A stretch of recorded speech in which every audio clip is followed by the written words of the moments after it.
बिस्मिल्लाहिर्रहमानिर्रहीम अस्सलाम वालेकुम and welcome back to my channel educational tips. कैसे हैं आप सब? आई होप सो आप सब बच्चे बिल्कुल ठीक ठाक होंगे। स्टूडेंट्स, आज मैं आपके साथ शेयर करूंगी यूनिट नंबर 4 एनवायरमेंटल पोल्यूशन, यानी कि हम लोग आलूदगी के बारे में बात करेंगे, माहौल की आलूदगी के बारे में। बेसिकली हम लोग बात करेंगे पोल्यूशन का जब जिक्र हो जाए तो हम लोग उसके अंदर हम लोग आलूदगी आ जाता है, यानी कि हमारे इर्द गिर्द की जितनी भी आलूदगी है उन सारी चीज़ों के बारे में बात हो जाएगी। अब पोल्यूशन की भी काफ़ी ज़्यादा टाइप्स हैं, जिनमें से एक इन्वायरमेंटल पोल्यूशन है।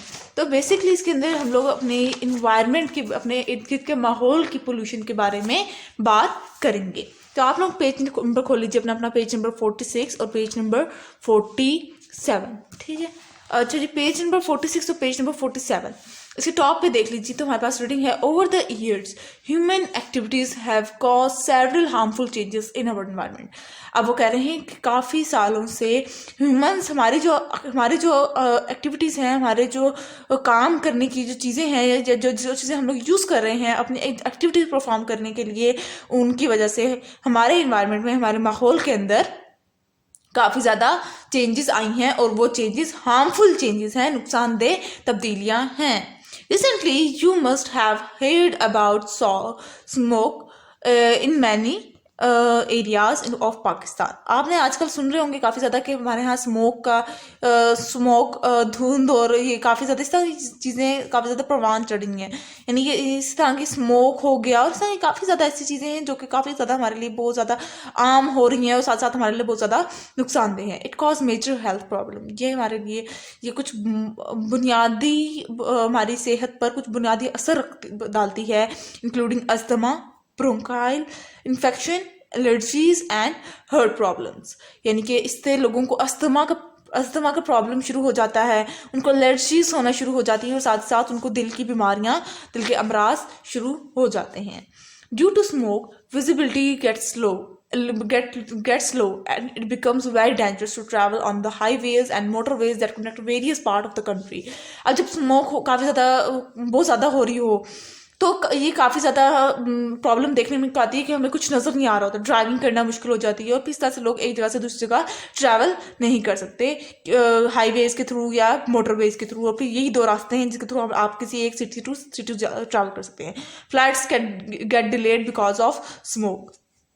फ्लाइट्स जितनी भी होती हैं जो बैरूनी फ्लाइट्स जाने वाली होती हैं, स्मोक की वजह से वो कैंसिल हो जाती हैं और लोग इधर से उधर ट्रैवल नहीं कर सकते। अब आ जाते हैं इन्वायरमेंट के ऊपर, मेन टॉपिक के ऊपर। Environment, everything that surround you forms your environment. जो भी चीज़ आपके इर्द गिर्द है वो आपको एक इन्वायरमेंट प्रोवाइड करती है। The introduction of harmful substance into our environment due to human activities called pollution. अब कुछ ऐसी जहरीली चीज़ें, ऐसे जहरीली गैसेस, ऐसी कोई भी जहरीली चीज़ जो कि हमारे इन्वायरमेंट में मौजूद है, हमारे माहौल के अंदर मौजूद है, और ये हमारे हरकतों की वजह से हुआ है। अगर हम आसान वर्ड्स में कहूँ तो कोई भी चीज़ जो कि हमारी हरकतों की वजह से या हमारी वजह से कोई हार्मफुल सब्सटेंस, कोई हार्मफुल चीज़ इस हमारी इन्वायरमेंट के अंदर इंट्रोड्यूस्ड हो रही है तो उसको हम लोग पोल्यूशन का नाम दे देंगे। अब सेकंड हेडिंग है हमारे पास, पोल्यूशन की ही हेडिंग है, the substance that pollute the environment are called pollution. और वो सब्सटेंस, वो चीज़, वो हार्मफुल चीज़ जो कि हमारे इन्वायरमेंट में इंट्रोड्यूस्ड की गई थी, हमारे इन्वायरमेंट में ऐड हो गई है, उसको हम लोग क्या कहते थे हैं, उसको हम लोग पोल्यूशन कह देते हैं कि ये पोल्यूशन कॉज कर रही हैं। They can be produced by natural processes और मैन एक्टिविटीज़। अब ज़रूरी नहीं कि हम लोग कोई मैन एक्टिविटीज़ के थ्रू ही वो चीज़ें पोल्यूशन कॉज कर रही हों, बल्कि कुछ नेचुरल एक्टिविटीज़ ऐसी हैं, कुछ नेचुरल प्रोसेसेस ऐसे हैं जिसकी वजह से भी पोल्यूशन कॉज कर रही हैं। मेजोरिटी जो केसेस देखे जा रहे हैं वो मैन एक्टिविटीज़, हम लोग जो डेली लाइफ में चीज़ें यूज़ कर रहे हैं वो ज़्यादातर कॉज करती हैं पोल्यूशन। नेचुरल प्रोसेसेस बहुत कम कॉज कर रहे हैं। प्लूटेंट्स, टुडे प्लूटेंट इज एवरीवेयर, यानी कि आजकल देखे जाए तो गंदगी हर जगह पर फैली हुई है। It is harming the earth and all the organisms living on it as the quality of air, water and soil get degraded.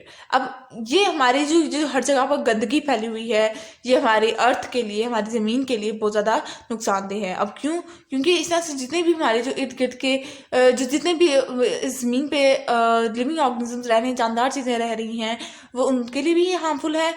और साथ ही साथ ये जो गंदगी है ये हमारे एयर को, हमारे वाटर को, हमारे सॉइल को ये उतना साफ प्योर नहीं रख पाती, बल्कि इसके अंदर जब जहरीली चीज़ें मिक्सड हो जाती हैं, जब गंदी चीज़ें मिक्सड हो जाती हैं तो ये हमारे लिए प्योर नहीं रह जाती और जो कि हमारे लिए बहुत ज़्यादा हार्मफुल रह जाएगी। There are 3 type of pollution. अब यहाँ पे 3 तरह की पोल्यूशन है, 3 तरह की गंदगी है। और सबसे पहले आ जाता है हमारे पास एयर पोल्यूशन, हवा के अंदर आलूदगी। Human activities release pollutants into the air. अब हमारी जो हम जब कोई भी काम कर रहे होते हैं तो हम लोग कोई भी ऐसे कोई काम कर रहे हैं जो कि हमारी एक्टिविटी है डेली की बेसिस पर, और वो वो एक ऐसी एक्टिविटी है जिसके थ्रू कुछ ना कुछ एयर के अंदर कुछ ना कुछ मिक्सड अप हो रहा है, तो वो उस टाइम हम लोग क्या कर रहे होंगे कि ये एयर पोल्यूशन है, making it harmful for living things. अब वो जब एयर के अंदर वो कोई भी चीज़ एयर के अंदर जाकर मिक्सअप हो जाएगी, कोई भी गैस है जो कि एयर के अंदर जाकर मिक्सअप हो रही है, तो वो हार्मफुल हो जाएगी जानदार चीज़ों के लिए। The air pollutants can remain in the air for a long time. अब ये एयर पोल्यूटेंट्स जो हैं ये हवा के अंदर काफ़ी टाइम तक रहते हैं। द विंड और rain carry them to place far away from the source of the activity.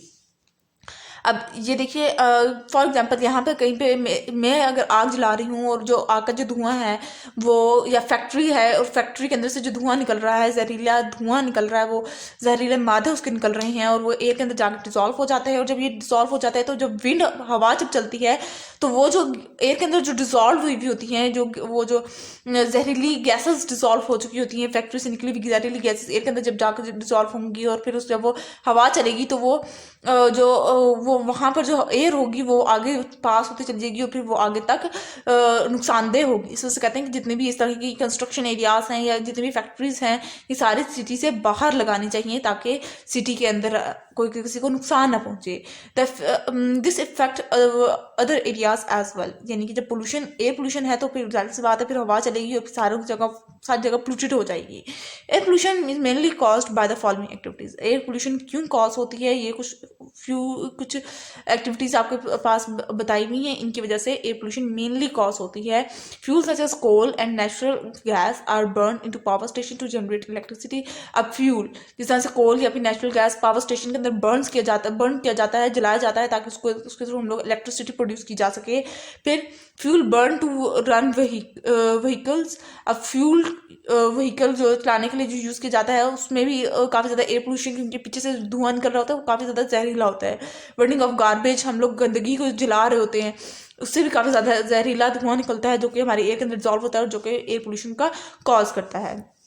Release of smoke by industries, और जो इंडस्ट्रीज में से के थ्रू स्मोक निकलता है, जो धुआं से निकलता है इंडस्ट्रीज में से, वो भी एयर पोल्यूशन कॉज करता है।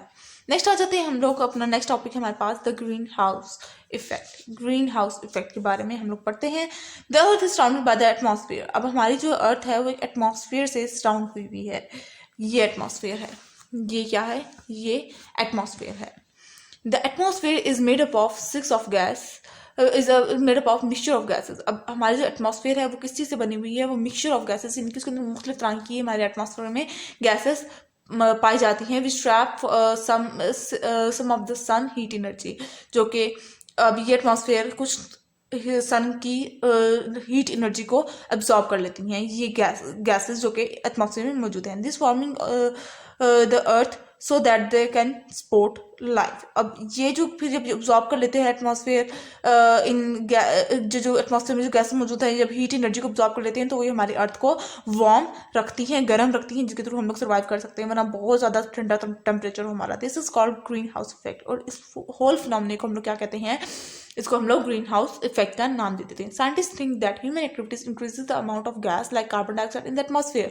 अब साइंटिस्ट का कहना यह है कि हमारी जो एक्टिविटीज़ हैं वो कुछ आजकल ऐसी हो गई हैं, कुछ हम लोग ऐसी चीज़ें यूज़ करने लगे हैं जिसकी वजह से हमारे एटमॉस्फेरिक लेयर में कार्बन डाइऑक्साइड की अमाउंट ज़्यादा होना शुरू होगी और जो कि हमारे लिए बहुत ज़्यादा नुकसानदेह है। The green house effect is a natural phenomena. अब वो कह रहे हैं कि ग्रीन हाउस इफेक्ट एक कुदरती अमल है, इस पर इंसान कुछ नहीं कर सकता। Without this greenhouse gases the earth could not be too cold for life, would be too cold for life to exist. अगर ये ग्रीन हाउस गैसेस ना पाई जाए हमारे एटमॉस्फेयर के अंदर तो क्या होगा कि हमारी जो अर्थ होगी वो बहुत ठंडी होगी और यहाँ पे कोई भी इंसान जिंदा, कोई भी लिविंग ऑर्गेनिज्म जिंदा नहीं रह सकता।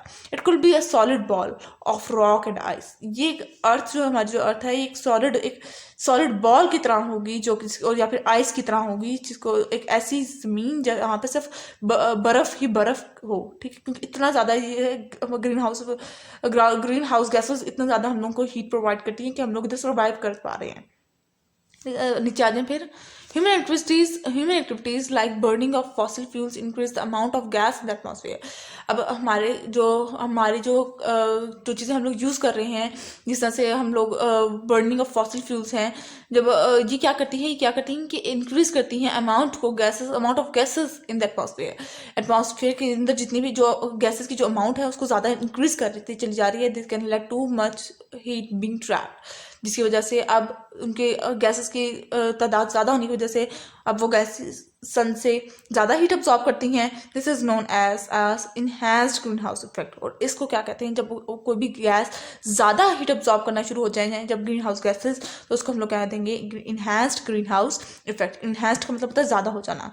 It is one of the reason why people are concern about climate changes. यही एक बुनियादी वजह है जिसकी वजह से हम लोग को देखते हैं कि अब हम लोगों की सर्दियों का टाइम पीरियड शॉर्ट होना शुरू हो गया है, गर्मियाँ काफ़ी ज़्यादा रहती हैं, सर्दियाँ कम आती हैं, कम अरसे के लिए आती हैं। Air pollution also cause number of diseases. अब एयर पोल्यूशन हमारे यहाँ काफ़ी ज़्यादा बीमारियाँ भी कॉज करती हैं। When you breathe in air, आप जब सांस लेते हैं हवा में, containing pollutants harmful substance are taken to bodies causing asthma और लंग कैंसर।